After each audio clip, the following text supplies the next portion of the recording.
வணக்கம் மக்களே, நம்ம இப்போ அசாமில் இருந்திருக்கோம். அசாமில் இருந்து பாம்ப்ளேட் மீன் வாங்கிட்டு நம்ம கேரளா ஸ்டைல் மீன் பொள்ளிச்சது பண்ணலாம் அப்படின்னு சொல்லிட்டு பிளான் பண்ணோம். அதுக்கு நம்ம பண்ணது தான் இந்த மிளகு பொடி, மல்லிப்பொடி இது எல்லாத்தையும் சூப்பராக இந்த மாதிரி பண்ணிவிட்டு அதை வந்து நல்லா மீனில் தடவி அப்படியே மேரினேட் பண்ண வைக்கணும். அதுக்கப்புறம் வெட்டி வச்சிருக்க வெங்காயம், பச்சை மிளகு, தக்காளி எல்லாத்தையும் போட்டு நல்லபடியாக வதக்கணும். வதக்கிறது இந்த மாதிரி கரெக்டான எண்ணெயை ஊற்றி வதக்குங்க மக்களே, அப்போ தான் சூப்பராக இருக்கும்.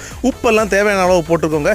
எல்லாத்தையும் நல்லபடியாக வதக்கிட்டு கடைசியாக வெட்டி வச்சிருக்கிற தக்காளியை நல்லா வதக்கி அதில் வந்து கொஞ்சமாக மல்லிப்பொடி, மிளகு பொடி, அப்புறம் இது எல்லாத்தையும் போட்டு கொஞ்சம் தண்ணி ஊற்றிட்டு இந்த மாதிரி சின்ன ஒரு பேஸ்ட் மாதிரி ரீசனை எடுத்து தனியாக வச்சுட்டு அதுக்கப்புறம் நீங்கள் சின்ன ஒரு தவாயில் மீனை நல்லா பொரிச்சு எடுக்கணும். பொரிச்சு எடுத்து அப்புறம் வாழை இலையை நல்லா வாட்டணும்.